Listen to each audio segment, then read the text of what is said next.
January 23, 1989. A prison cell in Florida holds a man who has spent years denying, deceiving, and deflecting. His name is Ted Bundy. In less than 24 hours, he will be dead. Outside the prison walls, crowds gather, chanting for his execution. Reporters line up, waiting for any last-minute statement. Families of his victims are watching, hoping for something, an answer, a moment of remorse, anything that could bring closure to the horrors he inflicted. Inside that small, dimly lit cell, Bundy is restless. He has spent years controlling the narrative, manipulating, playing games with law enforcement, the media, and even those who once trusted him. But now, the clock is running out. There is no more time for games. He knows this is his last chance to speak. His last chance to be heard. His last chance to control how the world remembers him. Then, a request. Ted Bundy, a man who once said, "I'm the most cold-hearted son of a bitch you'll ever meet. I don't feel guilty for anything. I feel sorry for people who feel guilt," has agreed to one final interview. The man who spent a decade avoiding the truth is ready to talk. But what does a man like Bundy say when he knows there is no escape? When the end is no longer a distant possibility but a certainty? As the camera rolls, his voice is calm. His eyes flicker with something unreadable. He leans forward, and in a measured tone, he begins to confess. This is the story of Ted Bundy's last 24 hours. His final confession. His last words. And the truth he wanted the world to believe before he was strapped to the electric chair. Florida State Prison. Rayford, Florida. January 23, 1989. Inside a maximum security cell, the fluorescent light hums, casting a pale glow over the man sitting alone. Ted Bundy, once a law student, once a seemingly charming young man with a promising future, is now just hours away from his execution. The walls around him are thick concrete, lined with bars that separate him from the world he once roamed freely. For years, he has lived in this prison, awaiting the inevitable. And now, the countdown has begun. The air is heavy. Bundy knows what is coming. Outside, beyond the barbed wire, people have gathered, some with signs calling for justice, others celebrating the long-awaited punishment of one of the most infamous serial killers in history. Reporters stand in clusters, adjusting their microphones, delivering live updates as the nation watches. But inside this prison, Bundy is making a final request. He does not ask for mercy. He does not ask to see old friends. Instead, he asks for an interview. And not just any interview. He chooses Dr. James Dobson, a well-known psychologist and Christian counselor, to be the man who records his last words. This is not an interrogation. This is not a confession forced by law enforcement. This is Bundy's moment, his final stage. The guards prepare for what will be his last conversation with the outside world. A table is set up in a small room. Cameras are positioned. A microphone is clipped to his orange prison uniform. Dr. Dobson sits across from him, a notepad in hand, waiting for Bundy to begin. Beyond the prison walls, another voice trembles on the phone. Louise Bundy, Ted's mother, is preparing to say goodbye to her son for the last time.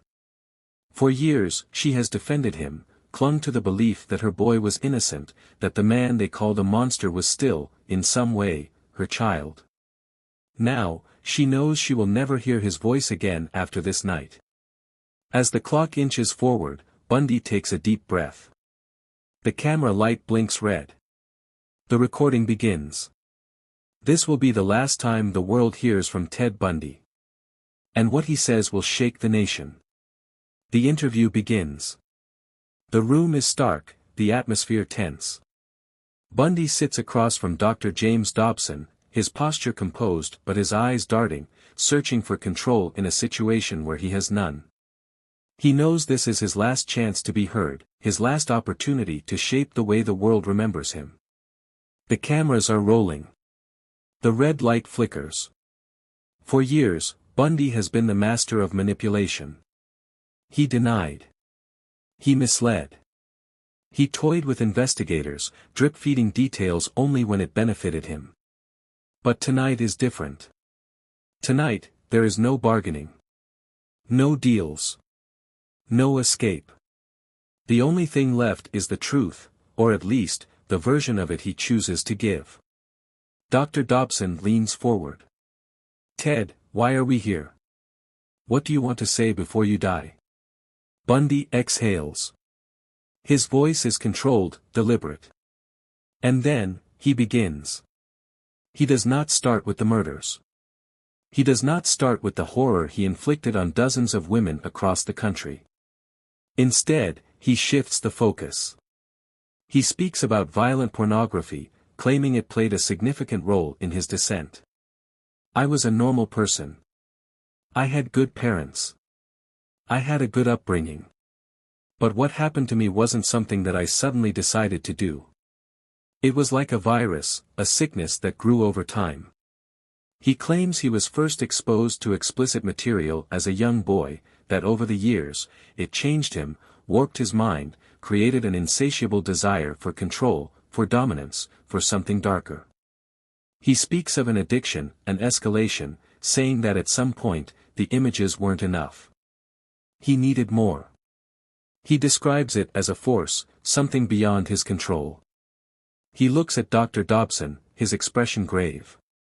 I lost the ability to control it. And once you cross a certain line, there's no going back. The statement lingers in the air. But for those who have followed Bundy's story, it's met with skepticism.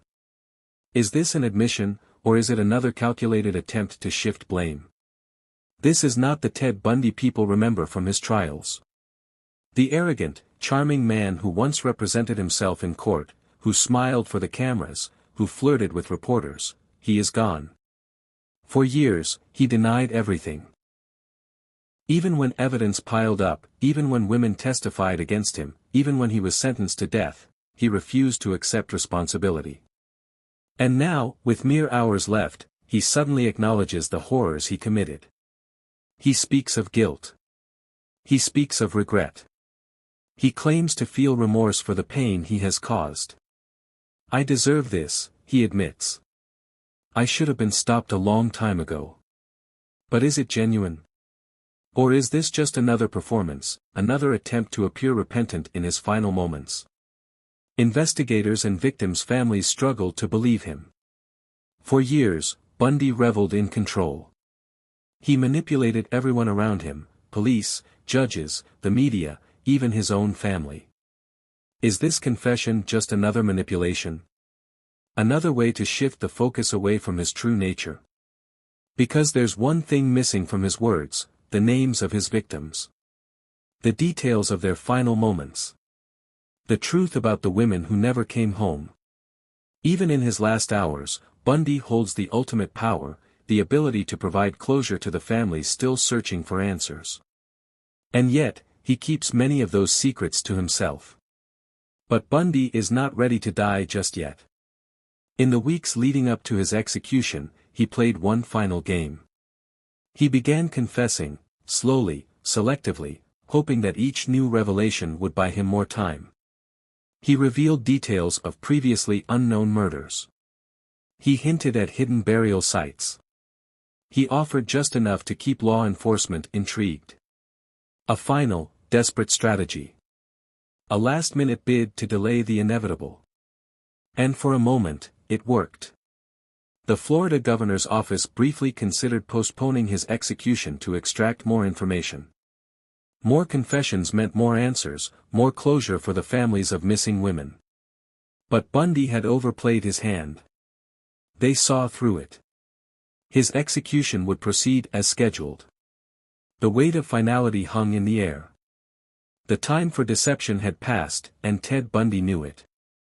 He reiterated his claim that violent pornography had fueled his urges, painting himself as someone who had been corrupted by an external force.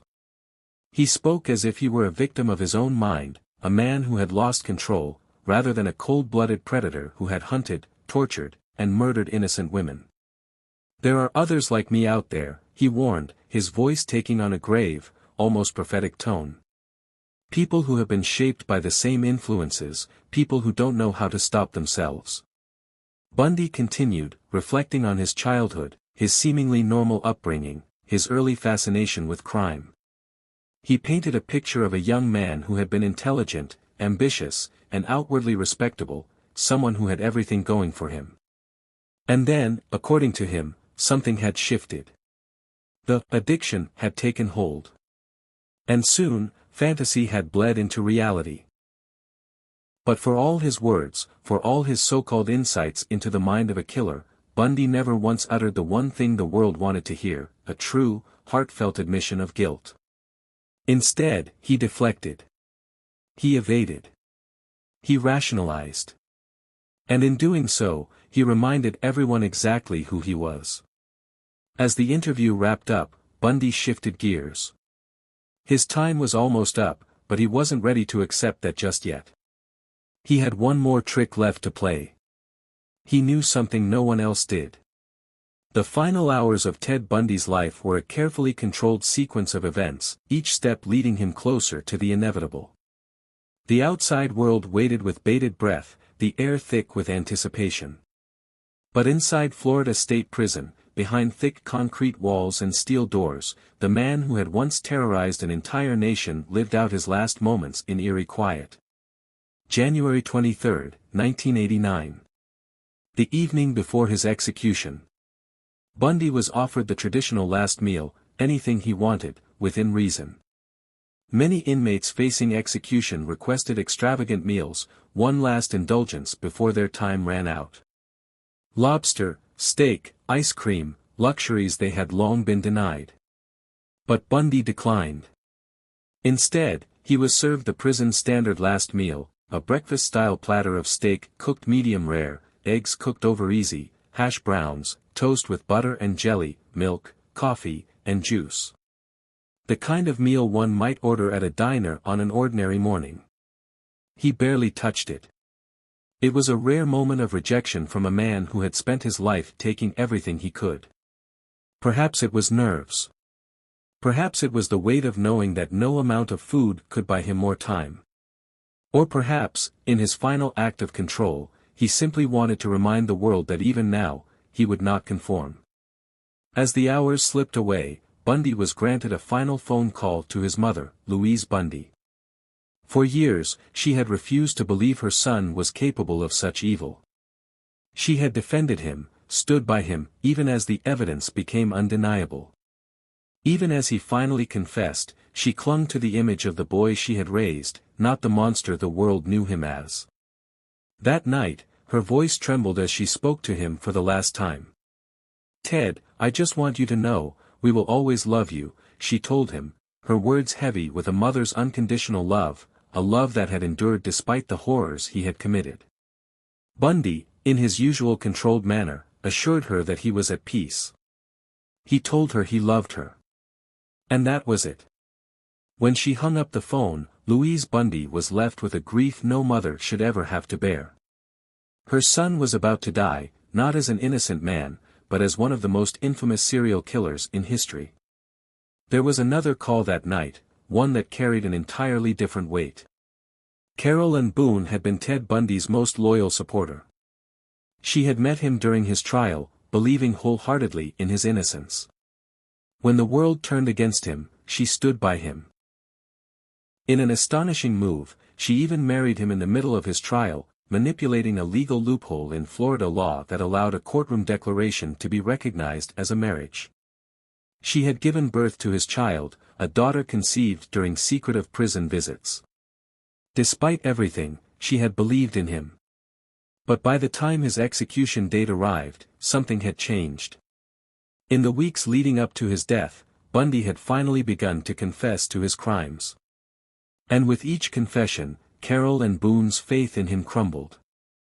The man she had defended for years was exactly who the world had said he was.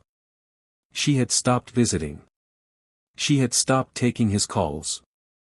And now, in his final hours, he made one last attempt to reach her.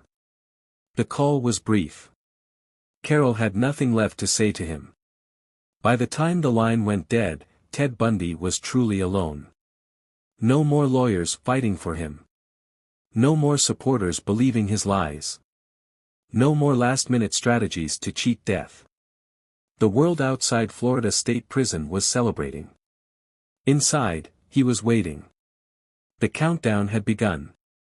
For years, he had kept secrets about where he had buried his victims, about how many lives he had truly taken. He had teased law enforcement with partial confessions, offering just enough to make them believe there was more. And now, with mere hours left before his execution, he made his final move. Bundy requested an emergency meeting with law enforcement. He had information, he claimed, information they would want. There were more bodies. More names. More horrors buried in the ground. And if they granted him more time, he would tell them everything. For a moment, it seemed like it might work. The idea of finally getting closure for the families of his victims was tempting. Investigators wrestled with the moral dilemma: should they let him live another week? Another month? Would they trade time for the truth? But this time, the state of Florida wasn't playing his game. The answer was no. No more delays. No more manipulations. No more bargaining. Bundy was out of time. The end of Ted Bundy. Outside the prison, the crowd had grown into the hundreds. Some carried signs, demanding justice for the women whose lives he had stolen. Others sang, prayed, or simply watched in silence, knowing that history was about to be made. Inside, the execution chamber was being prepared.